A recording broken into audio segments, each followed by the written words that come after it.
నమస్కారం వార్తలకు స్వాగతం. ముందుగా ముఖ్యాంశాలు. కాంగ్రెస్ మంత్రులు ప్రెస్ మీట్, పలు అంశాలపై వివరణ.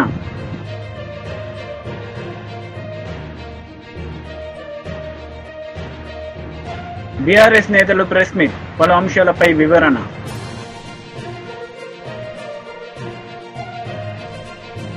కాంగ్రెస్ నేతలు మీడియా సమావేశం నిర్వహించారు. ఈ సందర్భంగా పలు అంశాలపై వారు మాట్లాడారు.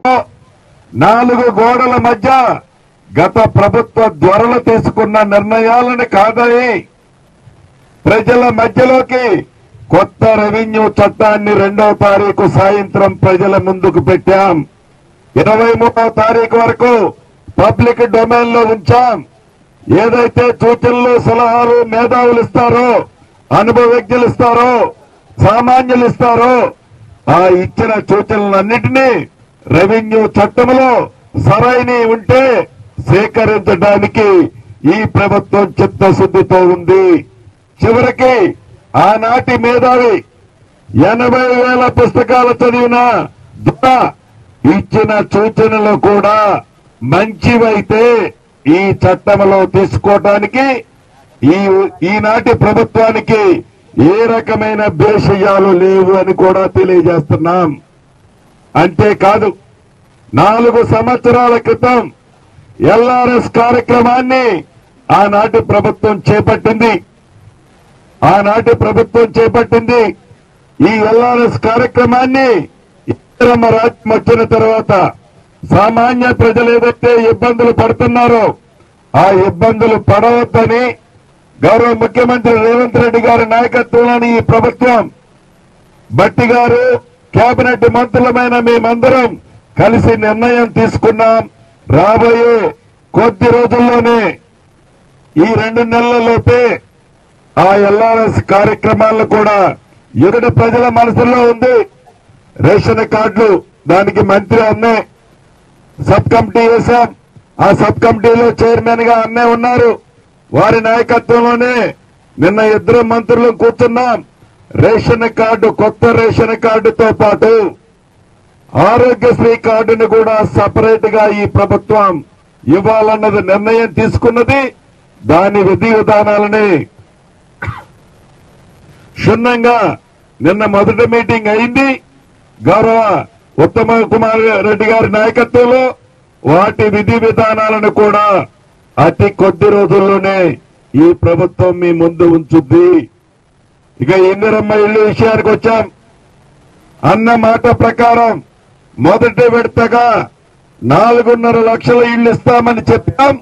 ఎన్ని ఇబ్బందులు ఉన్నా బరాబర్ ఈ 4.5 లక్షల ఇళ్లు మొదటి విడతగా తెలంగాణ రాష్ట్ర ప్రజలకి, పేదవాళ్లకి ఇవ్వడానికి ఈ ప్రభుత్వం ఈ నెల చివరిలోపే ఒక నిర్ణయాన్ని కూడా ప్రకటించి ముగ్గు పోసే కార్యక్రమాన్ని కూడా ఈ ప్రభుత్వం చేపట్టబోతుంది.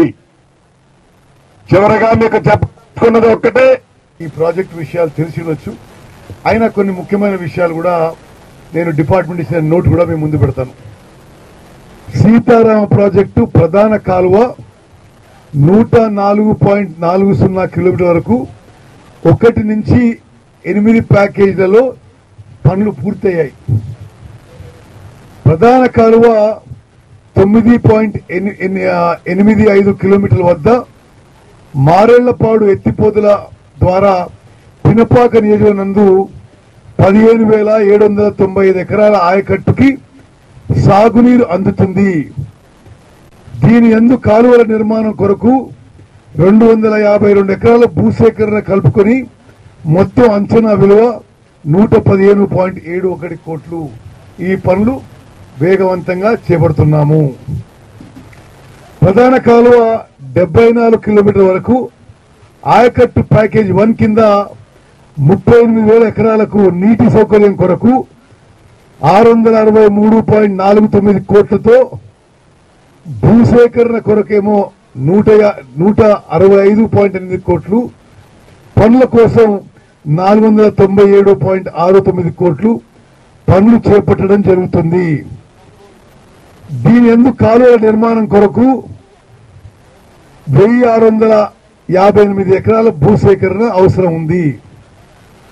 అందుకోసమే నేను జిల్లా ప్రజలకి రైతులకు కూడా నమస్కరించి విజ్ఞప్తి చేస్తున్నా. భూసేకరణను ల్యాండ్ ఎక్విజిషన్ లో మీరు కోఆపరేట్ చేస్తే 2 ఏళ్లలో ఈ ప్రాజెక్టు పూర్తి చేసి ఉమ్మడి ఖమ్మం జిల్లాలో సుమారు 10 లక్షల ఎకరాల వరకు కొత్త ఆయకట్టుకి గోదావరి జిల్లా అందిస్తామని చెప్పి మనం చేస్తున్నాను. ప్రధాన కాలువ 74 నుండి 98 కిలోమీటర్ల మధ్యన ఆయకట్టు ప్యాకేజ్ 2 యందు కాలువ నిర్మాణం ద్వారా 34,000 ఎకరాలకు నీటి సౌకర్యం ఏర్పడుతుంది. భూసేకరణ 1,363 ఎకరాలు మరియు మొత్తం అంచనా విలువ 387 కోట్లు. భూసేకరణకి 136 కోట్లు, పనులకి 251 కోట్లు. మొత్తం టీడీపీ లీడర్ మీడియా సమావేశం నిర్వహించారు. ఈ సందర్భంగా పలు అంశాలపై ఆయన మాట్లాడారు. టైం లైన్ లో మనం బాగానే ఉన్నట్టే, కానీ ఈరోజు మనం ఎంత పూర్తి చేసుకున్నాం? 36% పూర్తి చేసుకున్నాం. ఎందుకు ఈ మాట చెప్తున్నానంటే 6 నెలల ముందు మనం ఎలా కంప్లీట్ చేయగలం అన్న విశ్వాసం ఎక్కడ వస్తుందంటే మనం 20% చేయాల్సినటువంటి పని ఈరోజు ఆగస్టు నెలకే 36% వరకు రీచ్ అయ్యాం. కాబట్టి ప్రాజెక్టుని ఖచ్చితంగా మనం 6 నెలల కంటే ముందే పూర్తి చేసేటటువంటి అవకాశాలు అన్ని రకాలుగా మనకున్నాయి.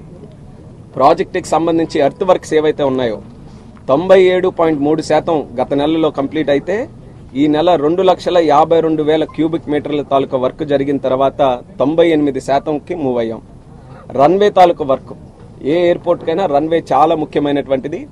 రన్వే 32% గత నెల పూర్తయితే ఈ నెలకి 38.67% పూర్తి చేసుకున్నాం.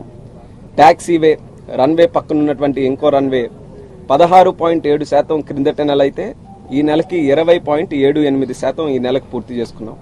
టెర్మినల్ బిల్డింగ్, ఎయిర్పోర్ట్ లో మనకి ప్రధానంగా కనబడేది టెర్మినల్ బిల్డింగ్. మన చెక్ ఇన్ గానీ, అరైవల్స్ గానీ, డిపార్చర్స్ గానీ ఇవన్నీ కూడా అయ్యేది మనకి టెర్మినల్ బిల్డింగ్ నుంచే. అటువంటి టెర్మినల్ బిల్డింగ్ ని 22.5% గత నెల మనం పూర్తి చేసుకుంటే ఈరోజు ఆర్సీసీ వర్క్ 4,635 క్యూబిక్ మీటర్లు జరిగింది. దానితో 27.28%కి టెర్మినల్ బిల్డింగ్ తాలూకా ప్రోగ్రెస్ ని కూడా మనం చేరుకోవడం జరుగుతుంది.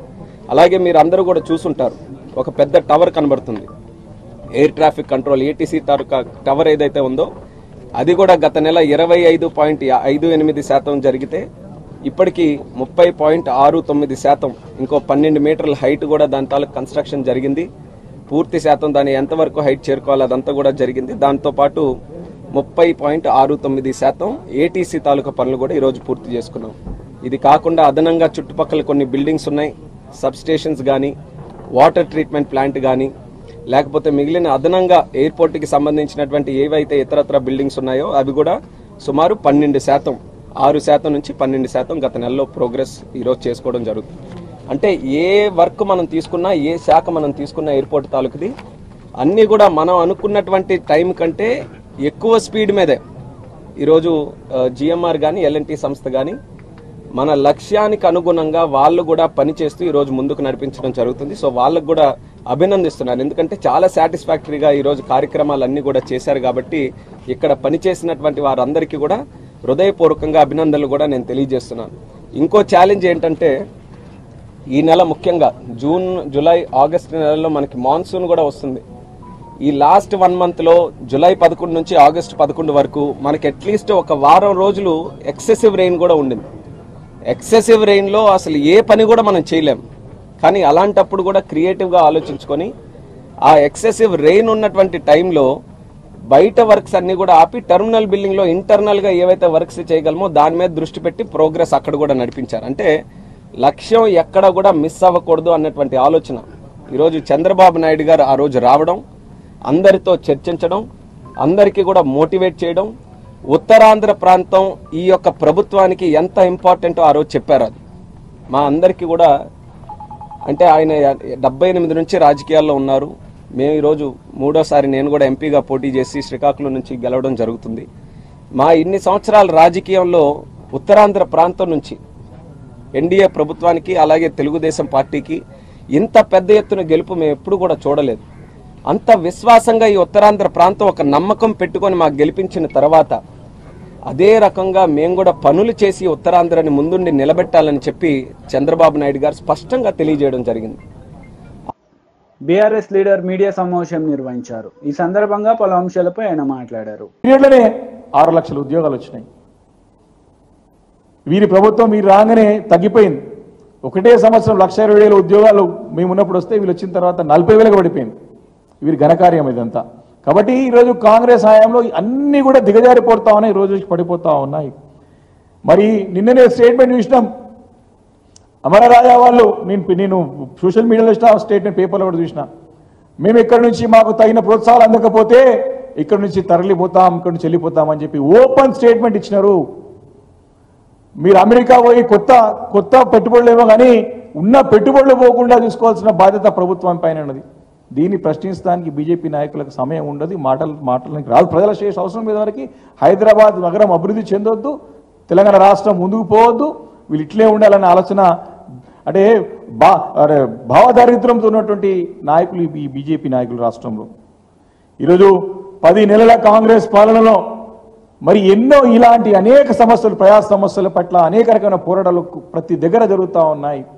ఎందుకు ఈ కేంద్ర మంత్రి కేంద్ర మంత్రి అవుతున్న బండి సంజయ్ గారికి దీనిపైన ప్రశ్నించడానికి సమయం దొరుకుతలేదా? అంత బిజీ ఉన్నారా ఢిల్లీలో వాళ్ళు?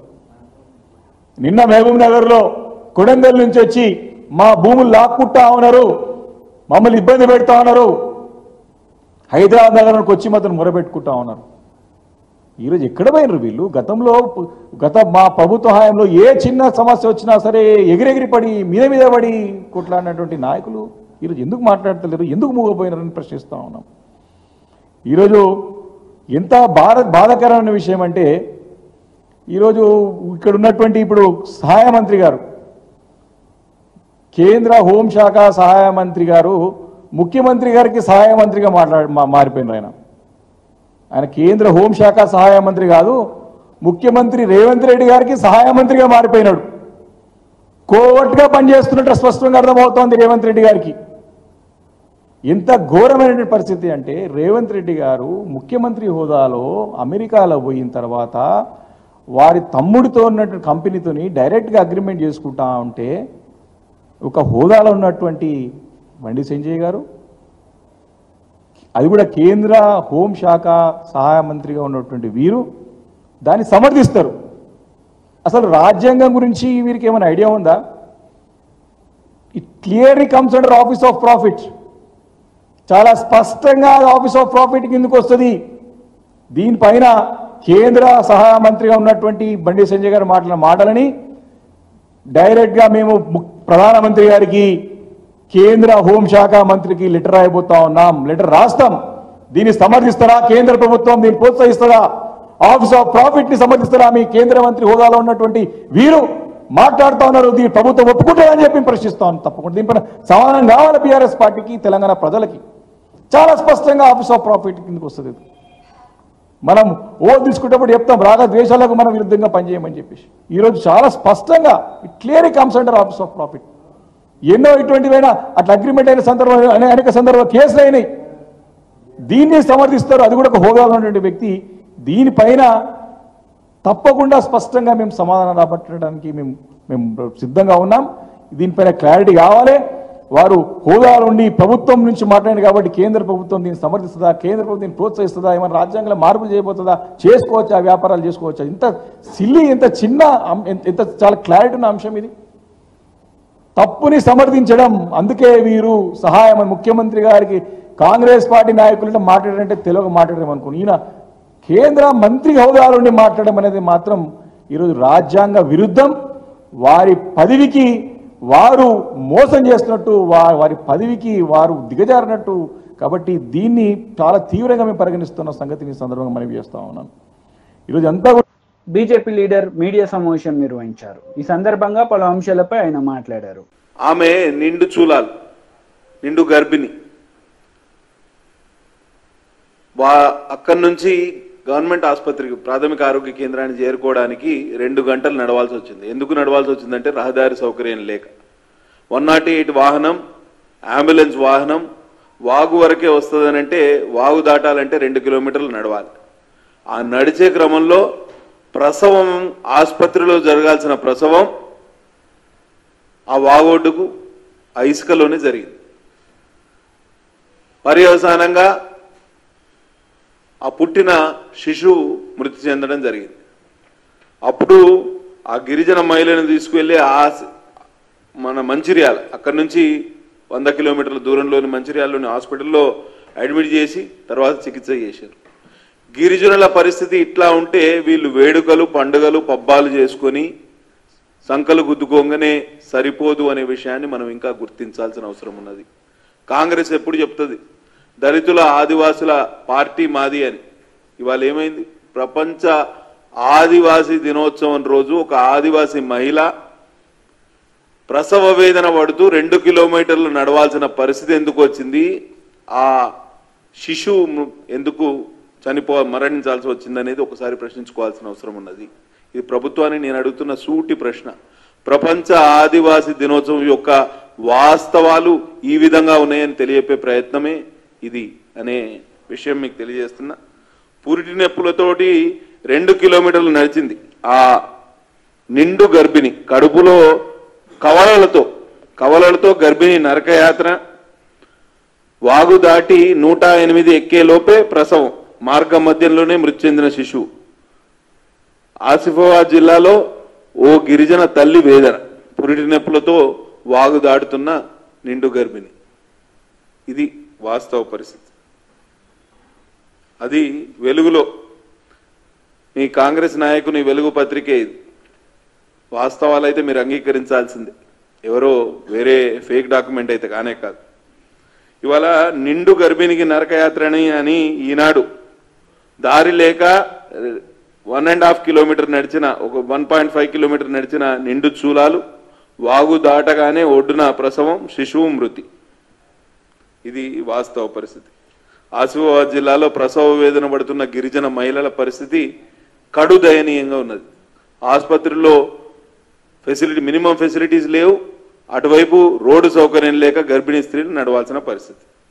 ఇది ఒక్కటే కాదు, మీకు ఇంకా చెప్తా. ఇవాళ సిర్పూర్ టీ మండలం, అదే జిల్లా, గిరిజన నాయకుడు కుమ్రంభీం పేరు పెట్టుకున్న జిల్లాలో సిర్పూర్ టీ మండలంలోని చీలపల్లె గ్రామానికి చెందిన, లింబుగూడ గ్రామానికి చెందిన గిరిజన మహిళ వెడ్మం మనీషా అనే గర్భిణి ఈ ఆరోగ్యం బాగలేకపోవడంతో ఆసుపత్రికి తరలించే క్రమంలో డోలీ కట్టి కాగజ్నగర్ ఆసుపత్రిలో చేర్పించారు. అక్కడ మెరుగైన వైద్య సేవల నిమిత్తం నిర్మల్ ఆసుపత్రికి తరలించారు. అక్కడి నుంచి పరిస్థితి విషమించడంతో వరంగల్లోని ఎంజీఎం ఆసుపత్రికి తరలించారు. ఆ వరంగల్ ఆసుపత్రిలో చికిత్స పొందుతూ ఆమె మృతి చెందింది. ఈమెకు 1 ఏడాది క్రితం వివాహం జరిగింది. ఇది గిరిజన మహిళల పరిస్థితి. అదే గిరిజన మహిళల పరిస్థితి చూడండి. వీళ్ళకి టిఫా స్కాన్స్ ఉంటాయి, గర్భిణీ స్త్రీలకు బ్లడ్ టెస్టులు ఉంటాయి. ప్రతి ట్రైమిస్టర్లో అంటే 3 నెలలకు ఒకసారి చికిత్స. బీఆర్ఎస్ లీడర్ మీడియా సమావేశం నిర్వహించారు. ఈ సందర్భంగా పలు అంశాలపై ఆయన మాట్లాడారు. ఆధారాలుంటే ఓ కేసు పెట్టి నీ శాఖతో దర్యాప్తు చేయి. రేవంత్ రెడ్డి మీద నమ్మకం ఎందుకు? ఇలా కాంగ్రెసు బీజేపీ కలిసి రాష్ట్రంలో పనిచేస్తున్నాయి. కిషన్ రెడ్డికి, రేవంత్ రెడ్డికి, బండి సంజయ్కి పూర్తి స్థాయి అవగాహన ఉంది. ఈ అవగాహనతోటి, కుట్రతోటి ఇలా బీఆర్ఎస్ని బలహీనపరిచేటటువంటి ఒక ప్రయత్నం జరుగుతుందనే దానికి ఇది మరొక ఉదాహరణ. ఇది పిచ్చితనం కాకపోతే ఏంది? లార్జ్ స్కేల్ కరప్షన్ అయింది, అవినీతి చేసినారు. నీకు చేతనైతే సంబంధిత సంస్థలకు ఫిర్యాదు కేసు పెట్టి దర్యాప్తు చేయించు. అరెస్ట్ చేయించడం మాట్లాడడం అనేది బుద్ధిలేనితనం. నేను ఒక కేంద్ర మంత్రి చెప్తా ఉన్నా, దేనికి అరెస్ట్ చేయాలనో ఒక చర్చ పెడదాం రా. నీ దగ్గర ఏమైనా సమాచారం ఉంటే బహిరంగంగా మీడియా ముందు చెప్పు, మేము వస్తాం, మాట్లాడతాం. ఏదో అందరి ధర్మాన్ని అల్లుడు వచ్చిన ఒక సామెత ఉంది. దానిలాగా నరేంద్ర మోడీ పేరు మీద ఇంకో జై శ్రీరామ్ నినాదం మీద నీకు ఎంపీ పదవి వచ్చింది. కానీ దాంతో ఒక పదవి వస్తే కేటీఆర్ను విమర్శిస్తాను, దాంతో వార్తల్లో ఉంటాను అనుకుంటే నేను ఒక ప్రశ్న వేస్తున్నాను. కేటీఆర్ 10 సంవత్సరాలుగా ఈ రాష్ట్రానికి మంత్రిగా చేసిన సేవ ఏందో రాష్ట్రంలో ప్రజలకు తెలుసు. ఐటీ రంగంలో అభివృద్ధి తెలుసు, పారిశ్రామిక రంగంలో అభివృద్ధి తెలుసు, ఎన్ని ఉద్యోగాలు వచ్చినాయో తెలుసు, హైదరాబాద్ నగరం ఎట్లా అభివృద్ధి చెందిందో తెలుసు. కేటీఆర్ అనేటటువంటి ఆయన కాలి గోటికైనా నువ్వు సరిపోతావా? అనే విషయాన్ని వాళ్ళ బండి సంజయ్ ప్రశ్నించుకోవాలి. మీ తెలివి తక్కువ మాటలు చూసి జనం నవ్వుకుంటున్నారు. మనకు ఇద్దరు అసమర్థ కేంద్ర మంత్రులు ఉన్నారు, చదువురాని కేంద్ర మంత్రులు, రాష్ట్రానికి భారంగా తయారైనారు. మొన్న కేంద్ర బడ్జెట్ వస్తే నయా పైసా తీసుకురాలేని చేతగాని దద్దమ్మలు రాష్ట్రానికి 3 లక్షల కోట్లకు పైగా పోయిన 10 సంవత్సరాల్లో పెట్టుబడులు తీసుకొచ్చి 25 లక్షల పైగా ఉద్యోగాలు సృష్టించినటువంటి యొక్క కేటీఆర్ మీద అరెస్ట్ చేయాలని మాట్లాడడం అనేది ఎంత చిల్లర విషయం అండి.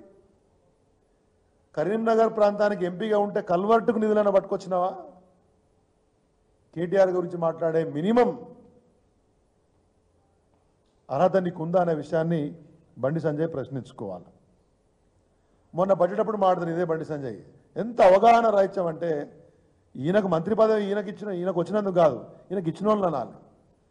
బడ్జెట్లో ఏం రాలేదు అంటే హైదరాబాద్ ఇండస్ట్రియల్ బెంగళూరు కేరిడార్ హైదరాబాద్ బెంగళూరు ఇండస్ట్రియల్ కేరిడార్ వచ్చింది, అది రాలేదా అంటాడు. ఒరే నాయన, హైదరాబాద్ బెంగళూరు ఇండస్ట్రియల్ కేరిడార్ కాదు, దాంట్లో ఆంధ్రప్రదేశ్ ప్రాంతంలో అనంతపూర్లో ఓర్వకల్ ఒక నోడ్ ఉంది, దానికి ఇచ్చింది కేంద్ర మంత్రి పైసలు, తెలంగాణకి ఇయ్యలే.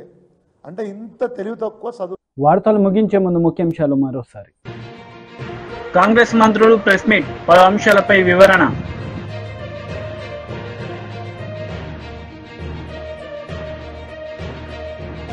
బీఆర్ఎస్ నేతలు ప్రెస్ మీట్, పలు అంశాలపై వివరణ.